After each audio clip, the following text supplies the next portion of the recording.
Le professeur Robert Mbouingabila, ministre des Affaires foncières, est l'un des exemples de cette Afrique désormais en marche, de cette République démocratique du Congo en plein boom démographique, économique et social. En pleine action de la révolution de la modernité, surtout dans le secteur foncier, il est chargé par le président de la République, Joseph Kabila Kabange, de mener une vaste réforme afin de résoudre le conflit foncier, d'instaurer la sécurité foncière et faire du foncier une nouvelle source de profit. Ce secteur si stratégique qui est le foncier est l'une des nouvelles voies alternatives en dépit de l'ultra-dépendance du secteur minier en RDC. Surtout que 80% des cas traités dans le cours des tribunaux sont d'origine foncière, ce qui provoque un malaise et une rupture sociale. L'une des solutions à cette tracasserie est la recherche des potentiels investisseurs dans ces secteurs. Il y a quelques mois, à la circonscription foncière pilote de la Tchangou, a été lancée l'opération Un géomètre chez moi, qui consiste à mobiliser la population sur les enjeux de l'heure. Et pour cela, le professeur Robert Mbouingabila,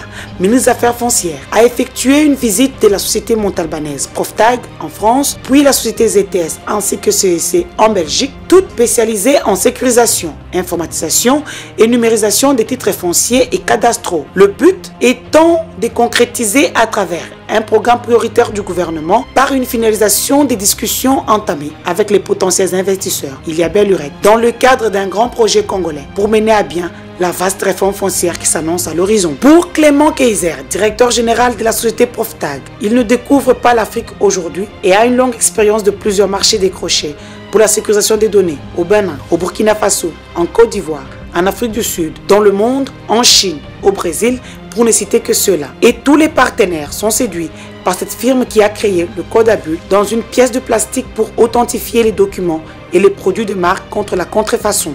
L'Afrique, pour nous, est effectivement un marché extrêmement important et nous avons de nombreuses références en Afrique sur toute cette expérience accumulée sur les autres marchés qu'on va faire bénéficier. On va faire bénéficier la RDC directement.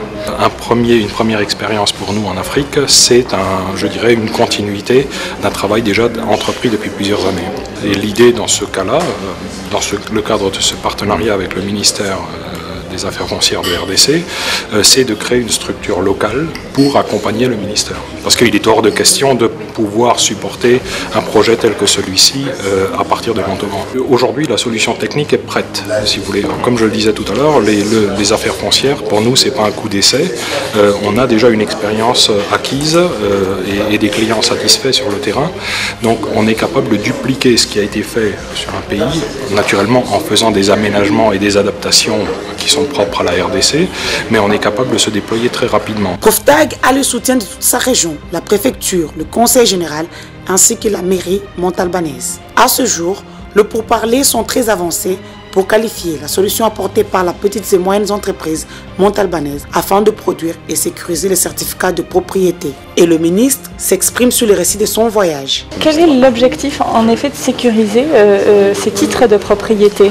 Aujourd'hui, la situation dans notre pays est que beaucoup de conflits fonciers et de conflits immobiliers naissent du fait justement qu'il n'y a pas de sécurité par rapport à la fois aux droits de propriété mais aussi au titre de propriété. Vous êtes, vous, propriétaire d'un espace foncier ou d'un immeuble, mais quelqu'un d'autre peut s'arranger pour en fait vous le spolier en allant falsifier des documents, par exemple sur ceux qui sont détenus au niveau de l'administration foncière, et se faire délivrer ainsi un titre de propriété à votre détriment. Pourquoi est-ce que cela arrive? Mais simplement parce que justement il n'y a pas la sécurisation d'abord des données par rapport à l'identité des propriétaires, à l'historique par exemple des immeubles et tout, parce que nous travaillons manuellement pour le moment. Et vous le savez bien, tout ce qui est fait manuellement, d'abord c'est très lent. Et ensuite, la conservation des archives n'est pas dans des conditions qui permettent de pouvoir assurer effectivement la sécurité. Donc, des gens peuvent aller retirer des papiers ou d'un dossier donné parce qu'ils veulent bien spolier les documents. C'est comme ça que nous nous sommes dit l'une des causes justement de ces conflits, de ces innombrables conflits fonciers, c'est bien le fait que les données ne sont pas sécurisées et en même temps les titres non plus ne le sont pas. Donc nous sommes obligés, si nous voulons réduire l'intensité des conflits en matière foncière, de pouvoir commencer d'abord par résoudre le problème de la sécurisation et des données et des titres de propriété qui deviennent inaltérables, infalsifiables. Cela permet de pouvoir, lorsque par exemple quelqu'un veut tricher, n'est-ce pas, rapidement nous rendre compte que monsieur, ce que vous êtes en train de dire par rapport à tel immeuble par exemple ne correspond pas à la réalité parce que les informations que nous avons, l'historique et les identités ne correspondent pas à ce que vous êtes en train de dire. Et dans ces conditions-là, nous avons à recourir à la technologie de ProofTag parce que notamment pour chaque titre émis, nous aurons notamment de données biométriques, n'est-ce pas? Un peu, on revient comme au passeport aujourd'hui. Nous aurons également de cartes à puce qui vont permettre de stocker toutes les informations. Et puis, à côté de ça, nous aurons une sorte de petite carte, comme une carte bancaire, qui reprend toutes les données et toutes les informations qui sont sur les titres de propriété, de telle sorte que lorsque, par exemple, le propriétaire veut aller à la banque pour prendre un financement, il n'est pas obligé de prendre nécessairement son titre de certificat. Il peut se présenter simplement avec cette carte.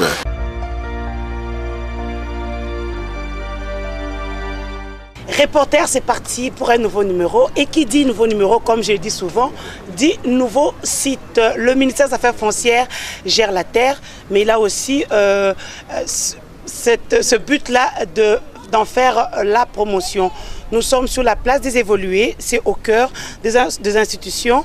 Comme vous pouvez le voir, ceux qui ne savent pas, nous sommes dans la commune de la Gombe. Juste derrière moi, il y a le bureau du président de la République, la primature, le ministère de l'Intérieur, l'auditorat militaire qui est en préfection. Et juste derrière, vous pouvez voir que quelques Congolais sont en train de construire des très belles bâtisses. C'est pour voir que l'investissement se passe bien en République démocratique du Congo. Juste derrière moi, c'est l'Institut supérieur pédagogique de la Gombe. En parlant des investissements, je suis avec notre invité, son Excellence le professeur Robert Mbouingabila, à qui j'ai dit bonjour. Bonjour. Excellence, quand on parle investissement, c'est vrai que lorsque vous avez pris les rênes de votre ministère, vous vous êtes donné des objectifs, dont celui de sortir, de ne plus évoluer en vase clos, et que ce ministère soit une source de recettes pour la République démocratique du Congo. Il y a quelques jours, vous étiez en Europe, précisément en France, puis en Belgique. Est-ce que nos spectateurs peuvent en savoir un peu plus? Bien, merci beaucoup. C'est vrai, j'ai été en France, dans le sud de la France, à Toulouse, et plus particulièrement dans la petite ville très pittoresque de Montauban, où je suis allé pour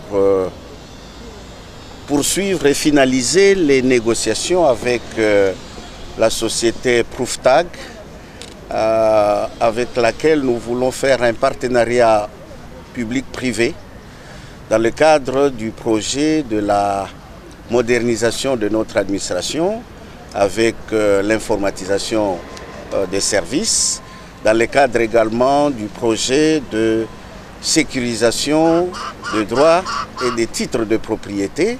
Nous avons été voir cette maison qui est spécialisée justement dans la constitution de banques de données informatiques et dans la sécurisation des titres de propriété. Nous avons obtenu leur accord quant à cette possibilité de signer un accord de partenariat avec le ministère des Affaires foncières. Ils vont nous fournir à la fois les équipements informatiques nécessaires pour notre administration et pour nos centrales et pour nos circonscriptions foncières, en commençant par la Tchangou, parce qu'ils vont nous accompagner dans l'opération Géomètre chez moi. Ce sera la première source de données que nous allons progressivement mettre et stocker dans la banque de données informatiques. Ils sont également d'accord de nous fournir les logiciels nécessaires pour à la fois la numérisation de notre cadastre, et pour la constitution de ces données, de ces banques de données informatiques qui feront en fait notre fichier central au niveau du cadastre. Ils sont également d'accord de pouvoir nous accompagner dans l'extension, si vous voulez, de ce projet à l'ensemble des circonscriptions de la ville-province de Kinshasa et par après sur l'ensemble du territoire. Je pense qu'effectivement, au XXIe siècle, nous ne devons plus continuer d'être avec les outils du siècle passé. Comme je l'ai souvent dit, les vieilles machines Olivetti que nous utilisons jusqu'aujourd'hui sont plus âgées que moi. Et moi, je ne suis pas né d'hier. Je pense donc qu'il était nécessaire effectivement que nous emboîtions le pas au président de la République, n'est-ce pas, dans le cadre de la révolution de la modernité, et que nous puissions effectivement moderniser notre administration centrale comme nos circonscriptions foncières, de manière à ce que nous ayons une administration qui est suffisamment équipée pour accompagner la réforme foncière qui est notre priorité. Excellence, on va commencer par les questions de nos téléspectateurs. À tout seigneur, tout honneur, la radio-télévision nationale congolaise vous donne un espace pour vous exprimer chaque semaine, mais aussi ne manque pas de problème. Aujourd'hui, ils ont un problème au niveau des Mitendi. Où en est-il en fait? Je pense qu'en réalité, il ne doit pas s'agir d'un problème. Il faut que l'on puisse régler ça, je vais dire, sans recourir aux instances judiciaires, ni même à notre direction du conflit, ou bien de contentieux, ou même à la commission. Parce qu'en réalité, tout le monde sait que ces sites de Mitendi-là, c'est la RTNC qui l'a obtenu du gouvernement, n'est-ce pas, à l'époque du grand tam-tam du Zaïre. Il est vrai que la Régie des eaux, comme la SNEL, ont des installations dans ces sites-là. Mais ceci ne veut pas dire qu'ils deviennent également, et la Régie des eaux et la SNEL, qu'elles deviennent également propriétaires de ces sites. Le site est une propriété de la RTNC. J'ai donc instruit nos amis de la circonscription foncière de Mongafula de ne pas procéder à l'annulation, je ne sais pas, du titre de propriété de la RTNC parce que le site appartient effectivement à la RTNC. J'en parlerai avec mes collègues aussi bien de médias, Lambert Médé, que celui de ressources hydrauliques et électricité, Bruno Kapanji, comme avec Madame Louise Munga de Portefeuille, pour que en fait on puisse aplanir. C'est plutôt des divergences de vues et non pas véritablement un conflit qu'il y a là-bas. Je voudrais sécuriser, rassurer la RTNC que le site de Mitendi est bien un site de la RTNC. Les autres exploitent des installations qui sont là-bas, mais le site, comme propriété foncière, relève de la propriété de la RTNC. Excellence, c'est vrai que notre émission est suivie, on peut dire, dans tous les coins de la République démocratique du Congo, aussi à l'étranger. Et nous tenons aussi à remercier nos téléspectateurs pour cela, mais que nous ne pouvons pas terminer toutes les questions dans une seule émission parce que c'est vraiment difficile. Il y a un téléspectateur de Kiasumbalesa qui veut savoir, là-bas, on veut démolir des maisons. Maintenant, il veut savoir combien de mètres va-t-on démolir et puis avec la... c'est-à-dire il y a une construction anarchique. Maintenant, comment ça va se passer en fait pour la démolition? Non, j'espère qu'il est effectivement de Kasumbalesa et qu'il connaît le problème qui se pose. Kasumbalesa, c'est la frontière entre la Zambie et la République démocratique du Congo. Et comme pour toute frontière, on a ce que nous appelons une zone neutre, n'est-ce pas? Qui n'appartient ni au Congo, ni à la Zambie, parce qu'en réalité, de chaque côté de la frontière, on laisse cet espace.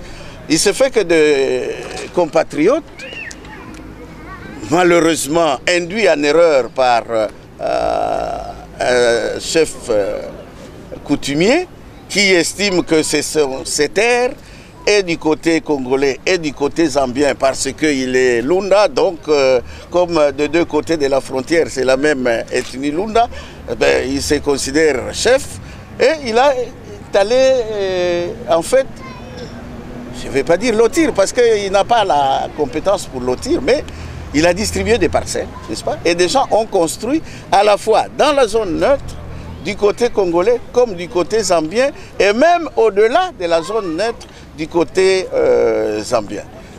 Évidemment que la Zambie a protesté, peut-être qu'il n'est pas au courant, mais tout ce qui a été fait comme construction du côté de la zone neutre congolaise, toutes ces constructions-là ont déjà été démolies, n'est-ce pas? On va le faire également du côté de la Zambie. Il y a une délégation provinciale qui s'est rendue en Zambie pour tranquilliser nos frères zambiens. Et je suis convaincu que dans la semaine, les destructions, les démolitions seront faites parce qu'on ne peut pas se permettre d'aller construire sur une terre qui n'est pas une terre congolaise et surtout pas dans la zone neutre. Donc, on va démolir tout ce qui a été construit à l'intérieur de la zone neutre et du côté de la frontière zambienne. Ils seront indemnisés? Non, parce que c'est des constructions anarchiques. La deuxième question est de M. Bouendoua Deo, qui veut savoir que pensez-vous de toutes les parcelles de l'État à Bukavu qui ont été morcelées et déjà construites sur ordre des autorités provinciales de l'époque? Qu'est-ce que vous voulez que... Je pense qu'il faut rappeler un peu que tous les actes que nous posons, lorsque nous sommes responsables, nous devons savoir que ça nous suit. Si c'est une parcelle de l'État, je suis gouverneur, mon rôle c'est de protéger le patrimoine de l'État. Mais si au lieu de le faire, peut-être pour des besoins mercantiles, je me mets à vendre ces parcelles. Souvent d'ailleurs, ils se les partagent entre eux, n'est-ce pas? Ce n'est pas la population qu'on appelle. On va prendre le procureur de la République, on va prendre le président du tribunal de grande instance, hein, tous les comités de sécurité, et on se donne des parcelles, souvent d'ailleurs, dans ce que nous appelons les centres-villes. N'est-ce pas? Bon, ils ont construit, ils sont là, je ne sais pas depuis combien de temps. Je n'ai pas l'impression que ce que nous sommes en train de faire à la demande du Premier ministre, la récupération du patrimoine de l'État, c'est plus par rapport aux immeubles de l'État qui ont été spoliés que par rapport aux espaces. Donc je ne saurais pas dire aujourd'hui à notre concitoyen Bouendoua que nous avons décidé de démolir toutes ces maisons qui ont été construites sur des parcelles qui appartiennent à l'État. Nous avons les cas ici, à Kinshasa aussi, où on a des immeubles aujourd'hui. Je ne vais pas citer les noms de ces immeubles-là, mais dans la Gombe ici, où on a des immeubles qui sont construits sur des parcelles qui à l'époque abritaient des maisons de l'État. Il y a encore un exploiteur qui repose la même question qu'il y a 2 semaines, qui veut savoir le problème de Kinshasa, parce que vous avez démoli un côté et un autre côté, il y a des gens qui y sont et qui continuent de revendre et morceler les parcelles. Quel sera le sort de ces gens-là en fait? Mais s'ils construisent ou s'ils achètent les parcelles, d'abord il faut être naïf pour continuer de se faire escroquer, alors que vous voyez bien que l'État intervient par la commission de démolition et qu'on rase. Donc, il ne faut pas se dire ça n'arrive qu'aux voisins, moi ça ne va pas m'arriver. Donc tous ces gens-là, ils doivent savoir que s'ils sont en train d'acheter des parcelles, je ne sais pas qui les leur vend, n'est-ce pas? En tout cas, ce n'est pas l'administration des affaires foncières. Or, je répète tous les jours, personne d'autre n'a des compétences pour distribuer la terre. Personne d'autre. Et donc, s'ils sont en train d'acheter des parcelles auprès de prétendus ayants droit et que ces parcelles sont dans la zone ou dans le périmètre du cimetière de Kinshasa, quelle que soit la qualité de la personne qui achète, quelle que soit l'immensité de l'immeuble qu'il aura construit. Si c'est dans le périmètre du cimetière de Kinsuka, le sort de toutes ces maisons, c'est la démolition. Il y a un monsieur qui veut savoir pourquoi vous ne faites pas comme la Régie des eaux qui fait la promotion pour le branchement d'eau pour les certificats d'enregistrement. Quelle promotion nous allons faire? Je ne comprends pas très bien la question. Mais en fait, les gens ne connaissent pas aujourd'hui comment on appelle ça. Mais c'est pourquoi, par exemple, nous lançons l'opération Géomètre chez moi, n'est-ce pas? C'est l'administration qui va vers nos concitoyens, n'est-ce pas? Au lieu d'attendre que chacun se décide de venir voir l'administration, nous demandons à l'administration d'aller vers nos concitoyens dans chaque commune, dans chaque quartier, dans chaque avenue, et de pouvoir effectivement obtenir les renseignements nécessaires qui permettront de pouvoir délivrer un certificat d'enregistrement, donc un titre de propriété à chacun de nos concitoyens. C'est d'ailleurs ce que le président de la République nous a demandé dans son discours de clôture de concertation nationale. C'est qu'il était demandé au ministère de pouvoir arriver à délivrer un titre de propriété à chaque citoyen congolais pour sa propriété foncière ou pour sa propriété immobilière. Donc nous ne faisons pas des actions de promotion parce que ce n'est pas un produit marchand que nous mettons sur le marché. Ce que nous voulons, c'est que chacun de nos concitoyens propriétaires d'une maison puisse avoir un titre de propriété. Et je répète, les titres de propriété que nous allons délivrer, notamment à partir de notre partenariat avec la maison Prouftac, sera un titre de propriété sécurisé qui ne peut pas être falsifié ni physiquement, ni au niveau des données qui seront enregistrées dans la banque des données. Donc, non, ce n'est pas un problème de promotion. De toutes les façons, depuis que nous en parlons, je pense que de plus en plus de gens sont maintenant convaincus que, effectivement, les livrets des logeurs ne suffit pas, ne constitue pas un titre de propriété, et donc il va falloir faire la conversion de ces titres de propriété ancien régime, qui est le livret de logeur, et obtenir les certificats d'enregistrement. Je réponds à la question qui est souvent subséquente à celle-là, que dans les jours à venir, nous allons déposer un dossier au niveau des commissions gouvernementales pour aller en Conseil des ministres et enfin fixer le prix pour l'obtention du certificat.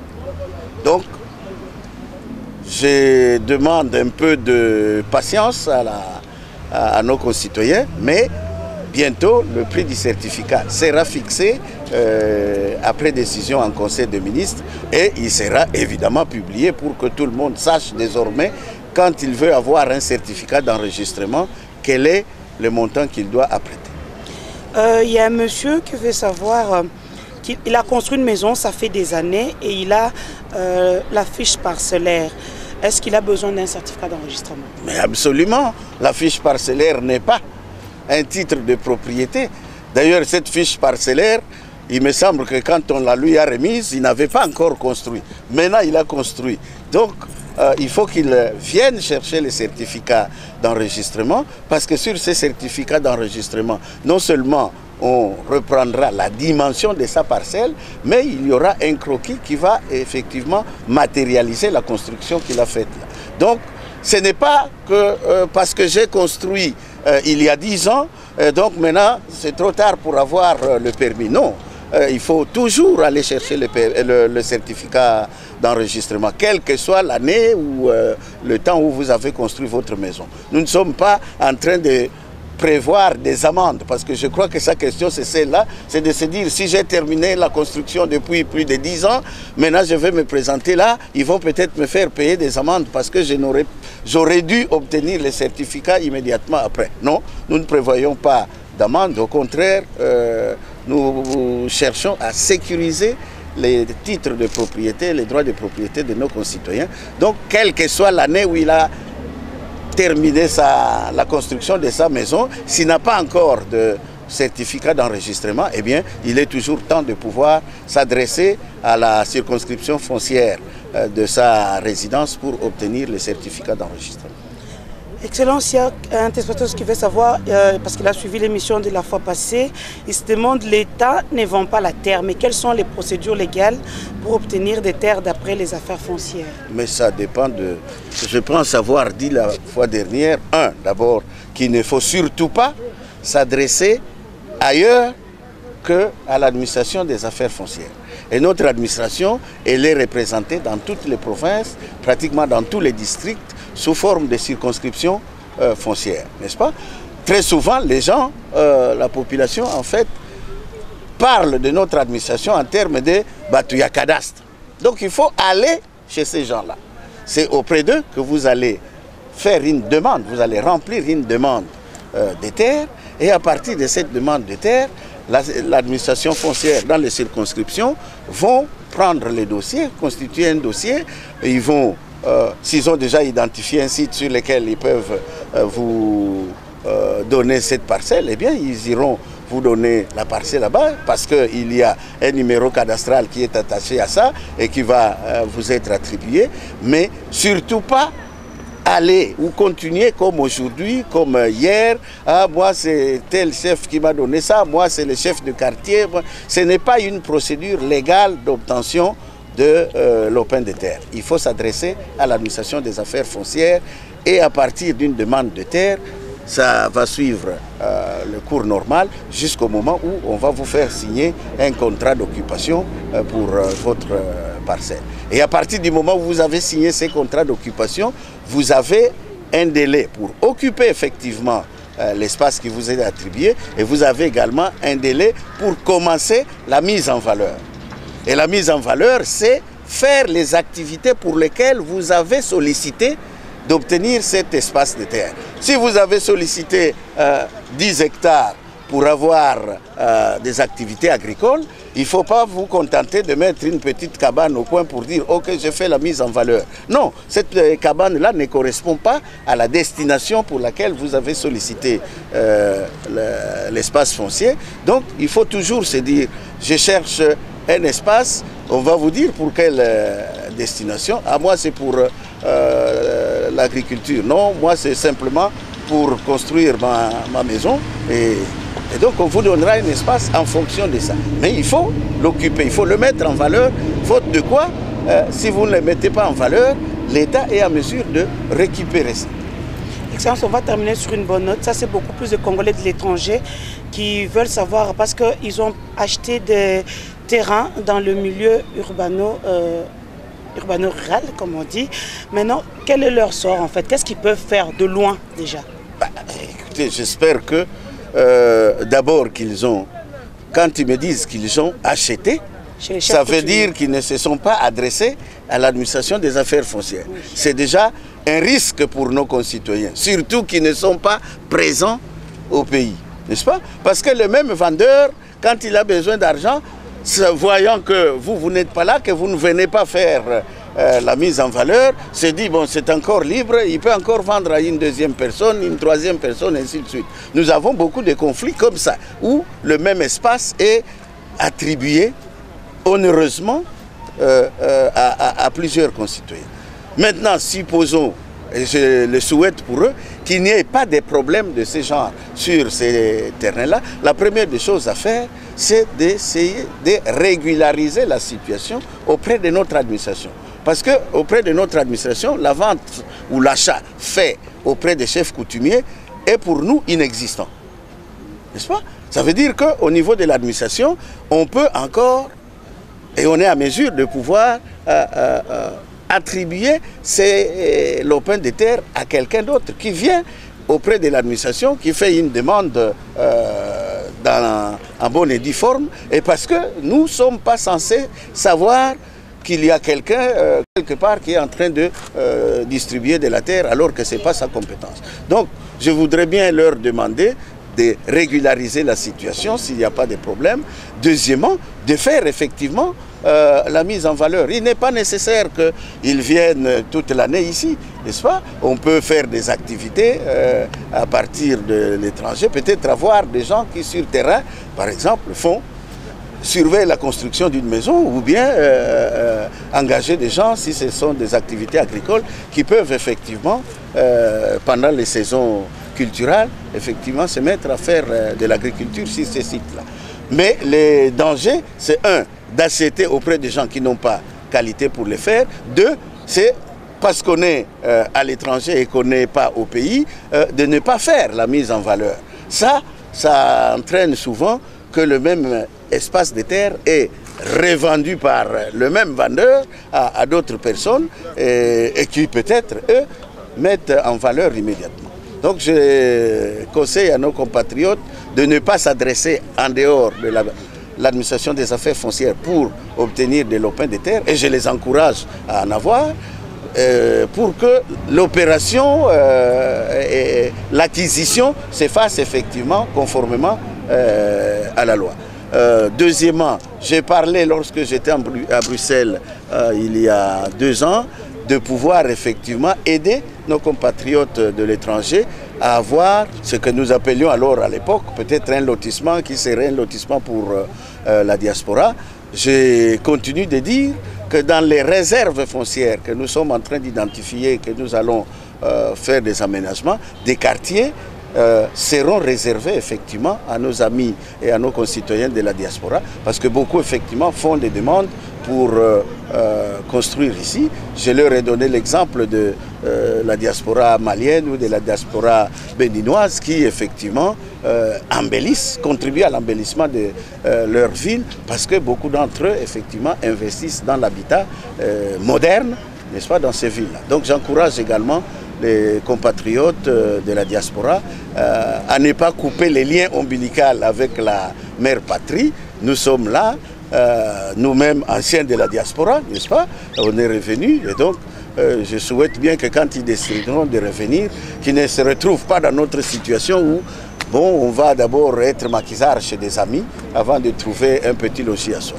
Donc, qui n'hésitent pas à nous contacter, à contacter notre administration pour avoir les espaces fonciers dont ils ont besoin pour quelques activités que ce soit. Excellence, merci beaucoup. Merci. C'est vrai que nous-mêmes, l'équipe technique et les téléspectateurs, tenons aussi à vous remercier pour votre temps que vous disponibilisez chaque semaine pour les informer. Reporter, c'est terminé pour aujourd'hui. Je tiens à remercier mon équipe de ce jour, Wamoucha Lakamba, Jean-Si Maëlé, Charmant Lelo, Karel Devokolo, Sony Kiabamba, toute l'équipe, les héros dans l'ombre, Ibrahim Tsakalanoso qui est malade. Je lui souhaite un bon rétablissement. Et donc on se retrouve la semaine prochaine, la même chaîne, la même heure. Au revoir.